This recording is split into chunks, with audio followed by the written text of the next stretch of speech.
You just go on them, you set it up, it's fairly point and click. Obviously, I think all of us, if we're commenting on a blog, and we have enough computer savvy to set one up. It's really not that hard at all. It's just a matter of making it look like you want it to look. That's going to be maybe a little bit more the difficulty. There are other things you can add. They're called widgets or gadgets, different things like that. So that's like, if you look for Conservatives for Palin, they have a little icon with her picture of a book, and that click on that link and it goes to the Amazon page so you can order her book. Those are kinds of things you can set up where it links to things. You can add a whole list, like there's a list of like 20 or 30 websites on the left-hand side that people might want to frequent as well. So those are some things you can kind of add to set it up. It's very simple. You can pick any kind of name as long as it's not taken. You can also, like Conservatives for Palin, obviously they bought it a domain name. That's something you can do. Otherwise, it sets it up as whatever you choose, blogspot.com, Yeah. which is fine. It's just easy, if you want to have a specific name, you can do that as well. It usually just costs like $10 a year or something. It's pretty inexpensive. So just writing a post, this is kind of what I want to spend most time on, because I know it can seem a little intimidating. What do I write about? What do I do? The format's just the technical aspect. They're very similar to emails, pretty self-explanatory. You can highlight and link things. You can, they have a compose tab, both formats, and an HTML tab. So if you're proficient in HTML writing, you can kind of toy around with that and change some things, and that can help you resize your videos or whatever, and just various things if you're able to do that. Otherwise, it's just very much like you sending it an email. So there you go. As far as quote unquote etiquette is concerned, when you're writing a post, if you're quoting something, make sure you link it appropriately and quote the person, not borrowing it incorrectly. If somebody kind of points you to an article that you want to write off of or speak about, make sure you kind of give a hat tip to them and make sure that people who have done the work get the acknowledgement for that. As Governor Palin said in one of her wonderful Facebook posts, research is your friend. That's something to make sure, because obviously the media are very lonely, so that's something we need to make sure that we're doing, is to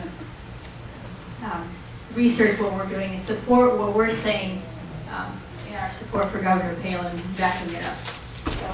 So, this is just a couple ideas. Obviously, blogging is whatever you want it to be, in all honesty. If you're supporting our country through this mechanism, trying to help get our country back on the right track, focusing on the conservative ideals and the Constitution that our country is founded in. Lost my train of thought. At any rate, you're going to want to, there's several different, those are things you're going to focus on, but here's some mechanisms of how you can go about doing that. One thing is just fact checking, which obviously if you're writing to support Governor Palin, that's going to be 75% of what you're doing is correcting them. Oh yeah, she really does know where Eureka College is, I know that I actually heard her speak right near the Eureka College in Washington, Illinois. People misspeak, Europe's a country, and 57 states, corpsman's word, those kinds of things.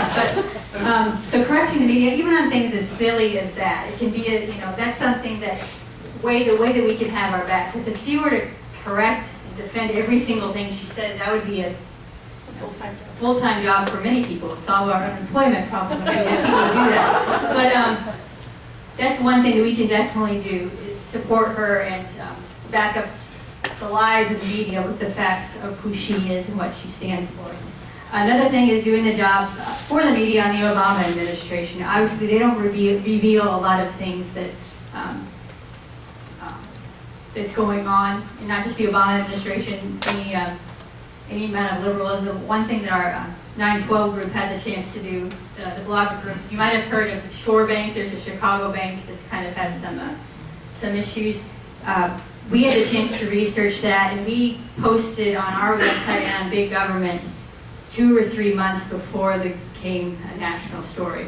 that was kind of something we had the opportunity to become involved in breaking that story with that bank. So that's something, you know, it took us a considerable amount of research, but you know, if the media would do their job, you know, people like us wouldn't have to do it for them. That's one thing you can do with blogging. And then turning the left and the establishment's arguments against them. That's kind of that's kind of a fun thing to do. You know, like Governor Palin did with Rahm Emanuel's use of the R word.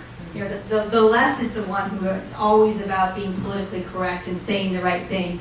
Yet she's going to call them out. She called them out on their very own rules. And I think that might be one of Alinsky's rules too. But that's a really important thing that we can be doing. Even the establishment Republicans, making sure that we're calling them out as well. How am I on time? Okay. I don't want to ramble. Some other things are expanding upon Governor Palin's policy positions and kind of juxtaposing those with what President Obama espouses, and those kind of tying these points together. And one thing, for example, with this oil spill, just to give an example of what that might be, you can see the difference very clearly when Governor Palin's about oversight, the government overseeing and making sure that the BP or other organizations are acting ethically and responsibly, whereas President Obama is about over-regulating. So that's a really easy way to just kind of, this is what she says, this is what he's saying, this is why what she's saying is better than what he's saying. So I think if we're able to kind of further articulate what she stands for, that's something we can be doing. Just personal narratives, you know, that's what Brian has shared with us this morning, is our chance meeting Governor Palin or getting to hear her speak, or you know what she has meant for each and every one of us. And I think that can connect with people to show that, you know, she's had an influence in us in making us feel that, you know, there is somebody who understands what we're feeling, who understands what each and every family is going through, somebody who believes that the Constitution, like she said, everything she said is like, I think we're just all nodding at everything she said. We know that's something that we can get behind. And then just continue, you know, sharing. This is kind of something that's not quite as maybe as effective, but just sharing links or copying and pasting things. That's just another way to get other articles kind of out there that are good. Continuing to kind of share what other people have done. Ways to get the word out. So it's not just blogging, you can connect it to other things. You can use Twitter. That's, you know, another medium that the governor's used quite effectively. I mean, you have 140 characters and people turn 2 or 3 stories into it because of how she uses it. And there are ways that you can do this manually. There's ways you can automatically set your blog to tweet your whatever you post. Right, automatically, so that's kind of a neat tool to use. Using Facebook, you know, obviously, that's been pretty effective for somebody for the last, 11 months.